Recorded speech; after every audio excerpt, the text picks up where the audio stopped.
Welcome again everyone. आज हम discuss करेंगे स्ट्रिंग्स के बारे में।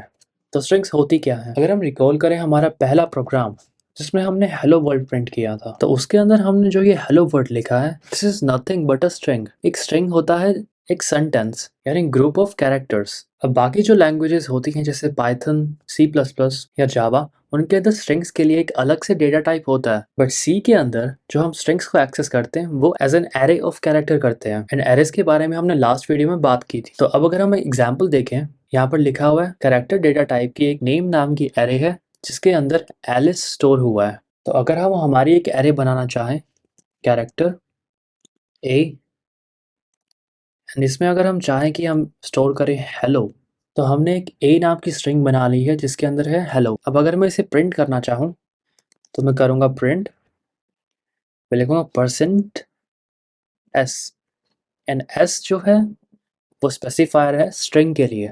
देन मैं लिखूँगा ए। यहाँ पर मैं सिर्फ ए लिख रहा हूँ बिकॉज ए अब एक स्ट्रिंग है, ना कि एक एरे का कोई एलिमेंट। एंड इसे मैं रिमूव करता हूँ एंड अब मैं सेव करके रन करूँ तो प्रिंट होगा हेलो।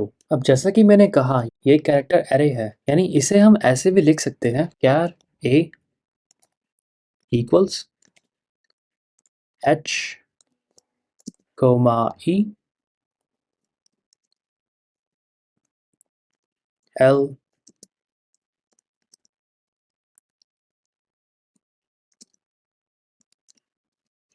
ओ, राइट? नहीं, बिकॉज अगर मैंने इसे ऐसे लिखा तो ये एक सिंपल कैरेक्टर एरे होगी। अगर इसे मैं चाहता हूँ कि एज अ स्ट्रिंग फंक्शन करे तो इसके लास्ट एलिमेंट में मुझे ऐड करना होगा एक और एलिमेंट जो कि होगा बैकस्लैश जीरो। अभी बैकस्लैश जीरो क्या है? इसे बोलते हैं नल कैरेक्टर। ये सिंटैक्स का पार्ट है। अगर हमें कोई भी कैरेक्टर एरे को एक स्ट्रिंग बनानी है तो उस कैरेक्टर एरे के लास्ट एलिमेंट में हमें लिखना होगा नल कैरेक्टर। अब हम कह सकते हैं कि ये एरे और ये एरे दोनों इक्विवेलेंट हैं। कंपाइलर ने इस नोटेशन को इस नोटेशन के अंदर कन्वर्ट करके स्टोर किया है। अब अगर मैं इसे रिमूव कर दूं एंड अब मैं अगर इसे प्रिंट करना चाहूँ तो भी हमें सेम आउटपुट आएगा बिकॉज ये दोनों कंपाइलर लेवल पर सेम ही हैं। वेराज अगर मैं इस एलिमेंट को रिमूव कर दूं एंड अब सेव करके रन करूं तो भी कुछ कंपाइलर्स के अंदर ये प्रिंट हो जाएगा। बट एक्चुअल में जो स्ट्रिंग का बिहेवियर होता है वो न्यूरल कैरेक्टर से ही यूज किया जाता है। एंड ये जो अभी प्रिंट हुआ ये सभी कंपाइलर में नहीं होगा।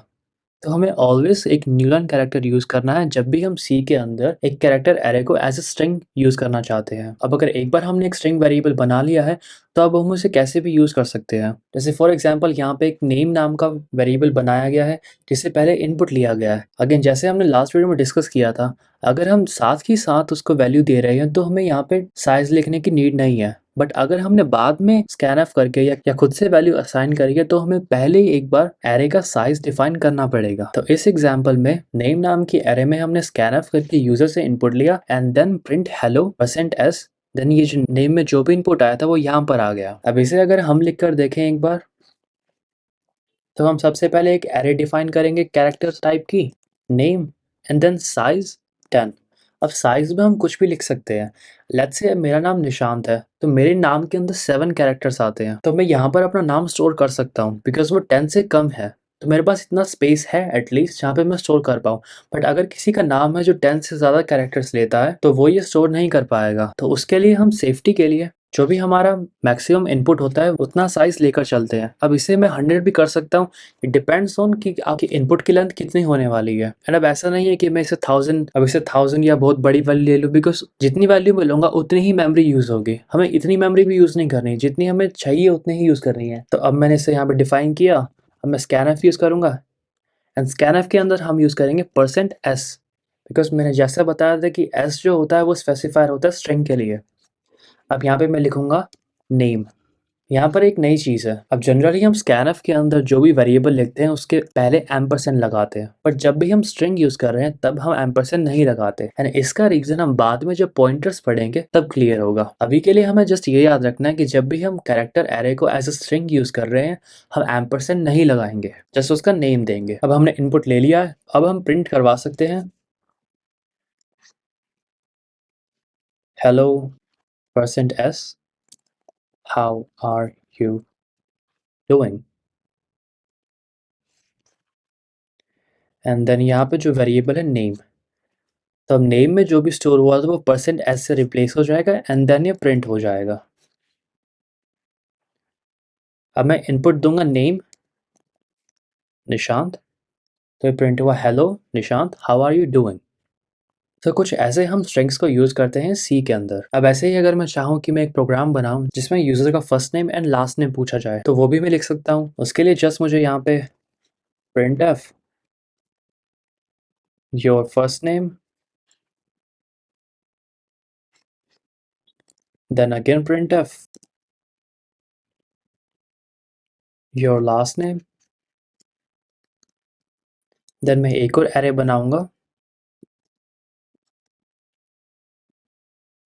जिसे हम एल नेम दे देते हैं एंड स्कैन ऑफ करूँगा फिर से एंड देन प्रिंट करवाऊँगा this is your full name, then यहाँ पे %s space %s name comma l name. I hope आपको ये कोड समझ आया होगा। इसमें जस्ट हमने स्ट्रिंग को as a data type use किया है, जैसे हमने अब तक इंटीजर को कैरेक्टर को यूज़ किया था वैसे ही। तो सिंटैक्स में हमें कोई प्रॉब्लम नहीं होनी चाहिए। अब मैं सेव करके इसे रन करता हूँ। अब मुझसे पूछा गया फर्स्ट नेम, तो मैंने लिखा निशांत, लास्ट नेम मैंने लिखा बिट्टू, देन ये प्रिंट हुआ this is your full name Nishant Bittu. तो कुछ ऐसे वर्क करते हैं स्ट्रिंग्स सी के अंदर। तो इस वीडियो के लिए इतना ही। I will see you in the next video. Bye bye. Subscribe the channel and hit the bell icon